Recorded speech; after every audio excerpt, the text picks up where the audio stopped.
Bollywood heroine Sonam Kapoor తెలుసా మీకు? నిన్నటి తరం బాలీవుడ్ స్టార్ హీరో అనిల్ కపూర్ గారాల పట్టి. ఆమె రీసెంట్ గా ఓ ఇంటర్వ్యూలో షాకింగ్ కామెంట్స్ చేసింది. తనపై చిన్నతనంలోనే లైంగిక వేధింపులు జరిగాయని ఆమె వివరించింది. ఓ స్టార్ హీరోయిన్ పైనే ఇలా జరిగితే ఇక సామాన్యుల సంగతేంటనే ప్రశ్న ఇప్పుడు మొదలైంది. అయితే ఓ హిందీ ఛానల్ కోసం ఇచ్చిన ఇంటర్వ్యూ ఇప్పుడు తాజాగా బయటకొచ్చింది. సోనమ్ కపూర్ లైంగిక వివక్షకు గురైంది ఇప్పుడు కాదు, ఆమె టీనేజ్ లో ఉన్నప్పుడట. 13 ఏళ్ల వయసులో ఉండగా ఫ్రెండ్స్ తో కలిసి సినిమాకు వెళ్ళిందట. దాదాపు 6 డజన్ మంది ఉన్నారు.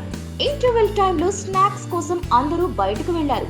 స్నాక్స్, డ్రింక్స్ తీసుకొని బయటకు వస్తున్న టైంలో ఓ అగంతకుడు ఆమెను వెనక నుంచి గుండెలపైన చెయ్యి వేశాడట. అంతమందిలో తనకు ఏం చేయాలో తెలియలేదని, అలా థియేటర్ లోపలికి వచ్చేదాకా మధ్య మధ్యలో వేస్తూనే ఉన్నాడని తెలిపింది. కానీ తనకు ఆ టైంలో ఏడవడం మినహా మరేమీ చెయ్యలేకపోయానని వివరించింది. మరోవైపు ఈ కార్యక్రమంలో పాల్గొన్న మరో హీరోయిన్ అనుష్క శర్మ కూడా బాంబ్ పేల్చింది. టీనేజ్ లో తనను తల్లి బాగా కేర్ గా చూసుకుందని తెలిపింది. బయటకు వెళ్లి ఇంటికి రాగానే తన ఒంటిపై ఎవరైనా చెయ్యి వేశారా అని అడిగేదని, ఆ వయసులో ఎందుకో అప్పుడు అర్థం కాలేదని, వయసొచ్చాక తెలిసిందని వివరించింది. మొత్తం మీద లైంగిక వేధింపులకు సెలబ్రిటీ మహిళలు కూడా బాధితులే అని మరోసారి ప్రూవ్ అయింది.